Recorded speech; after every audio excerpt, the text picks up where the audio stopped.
Well, hi there, welcome back to Abus and Beyond, and in today's video we're looking at the brand new California Ocean. Now I know what you're thinking, well, we've seen the California before, there's nothing new about that. But this in particular is the new engine. This is the 1.5 E Hybrid 4Motion. So we're going to take a look at how that all works, and yeah, there's some really neat features, especially when it comes to camping. So let's take a look. Right, so it's going to be a pretty quick look at the actual California side of it, because I've done videos on this before. The actual camping element of it, you know, the beds and everything like that, we'll have a quick look at. But what's good about this is the previous times I've looked at it, we've always been surrounded by a lot of people. We're at a really funny location actually. We're at a garden centre. You can see this, I mean, look how cool that Multivan looks. It's an Edition Multivan. I don't think we can get these in the UK, but I hope we can get them eventually because I think it looks great. But there's a Multivan, there's another California there. That's a beach actually, that one. Obviously in the full orange. Ours is in the orange and the silver. But yeah, this is a VW press event out in Amsterdam. It's absolutely scorching, 35 degrees, and there's loads of different locations that we've been to. I've been to the beach, which was really busy, but absolutely awesome. Loads of people in the sea, loads of people sunbathing, and we had a good look at the ABus there. There'll actually be a video coming soon about the ABus GTX, and in particular, the 6-seater version, which I think is probably the pick of the bunch, so stay tuned for that. And then there's this location, which yeah, it's a garden centre. It's got an ABus cargo and a load of plants which you can load up to see how much space there is inside if you want. But anyway, back to the California Ocean. So let's have a quick look around the outside. Like I say, this is finished in the orange with silver top. Looks quite good actually. I wouldn't normally pick the orange, I don't think, but it does look quite good. Does it look better in the full orange? Potentially. And that's actually got a black roof as well, which looks quite cool. The only thing I don't think is quite as good is I think the roof sits a bit more proud than it used to on the previous generation. It kind of drops off at the back. It looks a little bit more aftermarket on the roof than previous generations. And then, yeah, like I say, this is the orange and silver. We've got I think these might be the standard wheels actually. These are the 18-inch wheels on the Ocean. You can actually see the charge port for the E Hybrid system.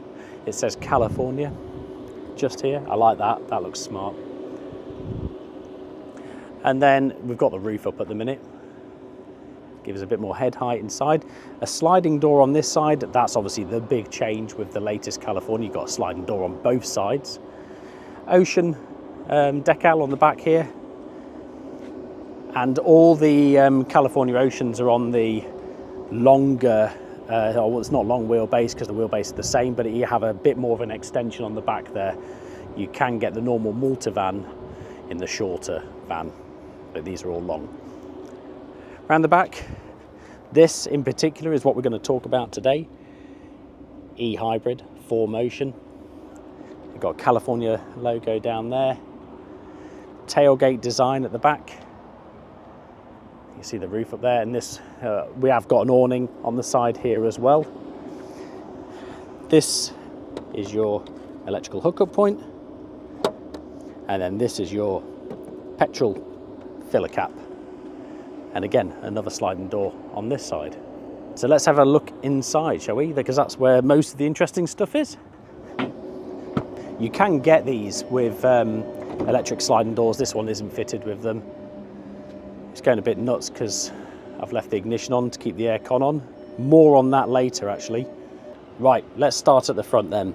So you can see we've got the swivel seats as normal. Both the chairs are captain's chairs. You've got armrests both sides, which is quite nice and comfy when you're driving.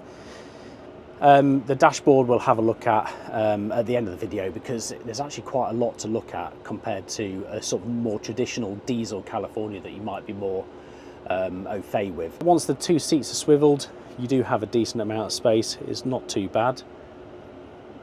Pop top up there, so the bed is in the raised position, which gives you a big chunk of height, which is nice. And then looking the other way, so looking to the rear, another big difference is you have these individual chairs now. You don't have a bench seat. That one doesn't look like it's actually been put in again properly. It should be a little bit lower, I think. but they both have Isofix. They're more comfortable as seats now than the old bench seats, and they do give you a bit more practicality in the fact that you can take them out if you don't want them. You know, you can remove them, you can rearrange stuff, you can alter things, but it is a little bit, you know, the older setup was probably a bit more simple, where you just had a bench seat. You fold them flat forwards, you know, the top bit comes down, then you lay the bed over the top of that. But then let's look at the actual kitchen side of things. Down the bottom here is the fridge. That's not a bad size, actually. That's pretty good. Oh, didn't realise it was on, and there's cold water in here. I'm having that in a minute. I'm going to move these other bottles into here. Oh, I was suffering with warm water. Anyway, yeah, so that's a pretty decent sized fridge. You have like little kind of cubby holes to put things on down the side there. But then on the top here, you have your burner, which is now a single burner, and a sink. I like the black tap, that's nice. And then obviously, yeah, you have your igniter. Once you get a bit higher up from that, you have opening windows, obviously sliding windows like before. You have a few light switches here, so that's quite nice actually. You can see down there, look, that gives you a bit of mood lighting. Oh, and then that's mood lighting at the top there, so that's quite nice. I'm not sure what that other one does. And yeah, like I said before, you have a sliding door on this side, which is pretty neat. Underneath the cooker, you have, this is sort of a big chunk of your storage. Storage is definitely down, I think, compared to the previous generation. But you have your gas isolator, cutlery drawer, and then yeah, another bit of storage underneath there. There is actually a USB point and a couple of plugs actually. They look like they run off the inverter as well. Down the bottom there is access to your water tank. Yes, water tank. If you needed to get to that to clean it or anything like that, that's down there. Right, above that storage you also have another cupboard, which is probably where you put a bit of your food, maybe a bit of clothing. There's actually, oh, that's just part of the vent system that's at the top here, which you can open and close. And then you can also, it's probably a bit easy to access from the back, but you can get a bit more storage as well down the back there. I forgot to mention that when we were at the side here, you do have blinds built in there.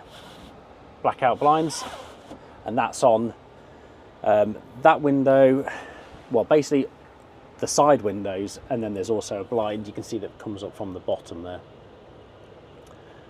There is an overhead locker that pulls down, which is useful. That's very useful for clothing. You have lost what used to be in the old California. You used to have a big storage bin at the bottom there, which was really useful, but unfortunately that's gone. And then in the door you have, well, they're really nicely damp. They've got like carpet inside, but there's just more storage in both sides. The actual table is no longer in the door, that's in the back. Once you open this side, apologies for the alarm going off, but you can also access another table that pops out. And there's a leg that folds out for that. There's also a power point down the bottom there as well. On the opposite side of the kitchen you have this control panel, which is really neat actually. It's I think it's better here than it was right up at the front. You can access it when you're laid in bed, for example. But yeah, it gives you battery info. It even tells you about the vehicle battery. And then behind that there is this like zip up bag, which is all storage for your clothes. You also have vents all the way around the side, and let's have a look at the bed up the top here. So before we have a look at that, there is a USB point there, USB-C, a light switch for the lights that are up in the top there. They are dimmable, as you can see. And then you have a 12-volt socket this side and another light switch as well. The canvas does have windows around the side, so that's like a fly screen mesh kind of thing. It feels good quality. That feels nice. And in the front, again, gosh, that's bright. And it is it's mesh all the way around, so you have like a fly screen again. And there's another window on that side, but you can also fully open the front, so it's like a panoramic canvas. Then the actual bed on gas struts, pull that down, and let me just turn the light on at the back there. Yeah, it's just like California as you expect, really. You've got a mattress on the top, you've got these Frolly springs underneath, and yeah, I can't remember the dimensions, but they will be on the screen right now. But the interesting thing is this new engine. So the new 1.5, it's the next generation of plug-in hybrid. Now they did talk about the actual technology involved. It's a single speed electric motor on the back, and the petrol engine powers the front, and in conjunction that makes it a 4Motion vehicle. So I mean, mind-boggling how that technology must work together. But basically the rear motor can spin up to 10,000 RPM, which is why it's able to run, I think they said up to about 130 kilometers per hour on pure electric. On electric only, you can do up to 90 kilometers, which must be around about, what's that, about 55 miles on electric only. You can charge it from DC. It charges at a rate of 50 kilowatts, so not the fastest, but it's a small battery. With a full battery charge and a full tank of fuel, you're getting around about 700 kilometers of range. And someone who I spoke to at the beach who is running one of these, even when the battery was fully depleted, they were getting about 40 miles per gallon. So that's pretty good consumption from such a heavy vehicle. Combined, the total horsepower of the vehicle is 245 horsepower, so it's pretty powerful. That's a good amount of power, big jump from the top of the range diesel engine that we used to have, which was 204 horsepower. And because this is 4Motion, you can actually click a button inside the vehicle to make the vehicle permanent four-wheel drive. So if you're approaching I don't know, say let's talk about real world scenarios. If you're at a really slippery campsite, which is probably where you're most likely going to need it in California, you can, before you even leave and start slipping the wheels, you can click the drivetrain button into S, and that will automatically put the vehicle in 4Motion. So the big question is, what is this new powertrain like to drive? Well, the first thing that strikes me is just how silky smooth it is. It's really hard to tell the difference between when the engine's on and when it's running on battery power. I've been looking to try and find some sort of indication as to when it is happening. You have like a power readout and a charge readout. When you properly bury the throttle, it's really obvious, you can tell, mainly because of how the gearbox changes and you can fit it power ahead.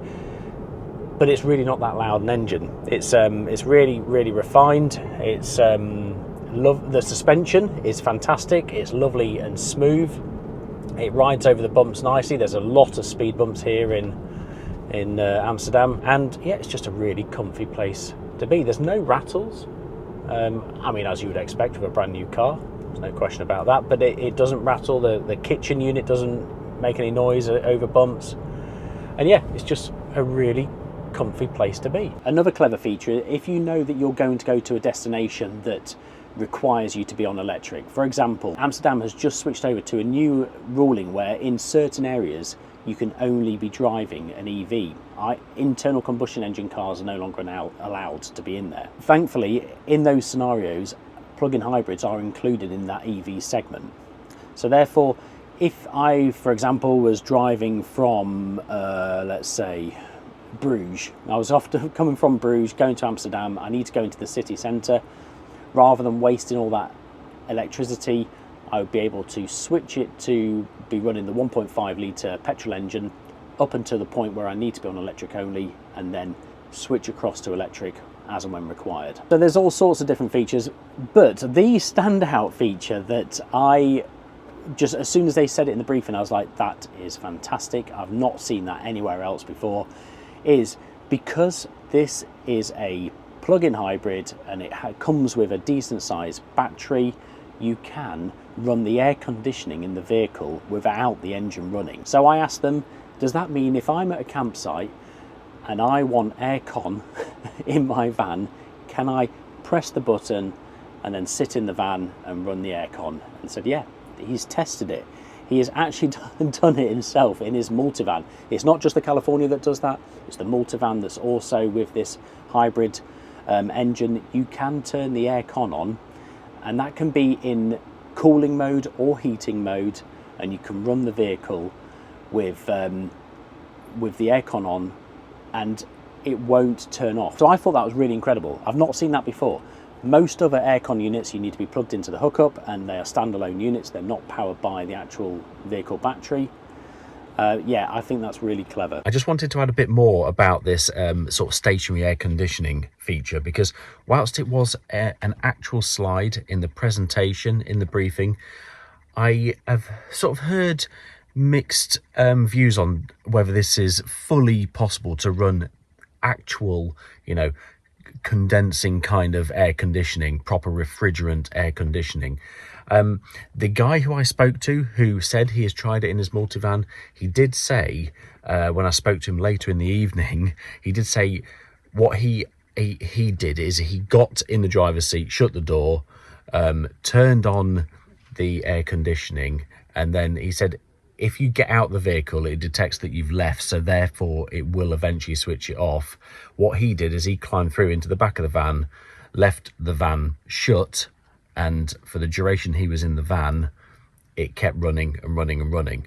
So and he said he tried it for hours. But I just wanted to I'm not 100% certain how easily this feature works. So until we get one actually on test back in the UK, plug-in hybrid, and actually use it overnight, yeah, will be interesting. But it was advertised as being a feature, which sounds absolutely awesome. Tell you what, you've certainly got to watch out for cyclists here in Amsterdam. Unbelievable. They come at you from all over the place. One thing that is really nice, and it's taken a bit of getting used to because I keep forgetting it's there, but there is a heads-up display, and it's really good. It's yeah, crystal clear. It gives me the speed, it gives me the speed limit. I've got navigation in it at the minute, so I can find my way back, and it has got that up on the heads-up display as well. I think the biggest factor is the fact that you just forget you're driving a California. The previous generation of California, when you drove the vehicle, you were very aware that it was a commercial vehicle. You had a reasonably loud diesel engine, you had a more noticeable gearbox. With this drivetrain, you just completely forget that you've got sort of a kitchen and a bed behind you. It just feels like a luxury car, I'll be honest with you. It's nice. I can see why the Multivan version of this is used by sort of airport shuttles and luxury car transport to and from TV studios and that kind of stuff. It's yeah, it's a really comfortable place to be. We've actually caught up with another one in exactly the same spec, which might look a bit strange as we both drive through.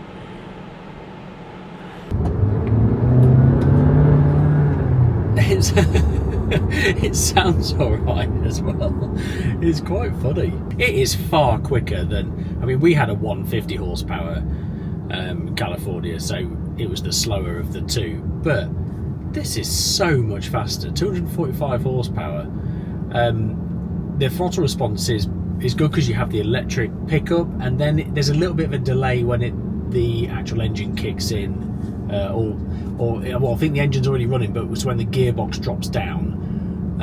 So yeah, it's a bit of a sort of a step, but when the engine then kicks in, it sounds all right, and it properly goes. Like joining the motorway and things like that, it's got plenty of them. There's no question about that.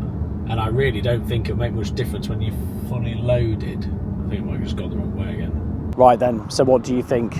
Is the new California a winner, or would you take the old one instead? I think with the plug-in hybrid, it's a real game changer. I do think that makes a big difference. For example, I live 2 miles away from work, so I could run to and from work all the time on electric only, and then when you go on your big trip, you're not limited by a pure EV. You can actually travel places, work your way across France, for example, and not take days because you're charging. So yeah, I think it's a really good idea. So yeah, let us know in the comments below what you think. Really hope you've enjoyed this video. Please hit that thumbs up button if you have, and do consider subscribing as well, because it really helps out the channel. Thank you so much for watching, and we'll see you in the next video. Cheers.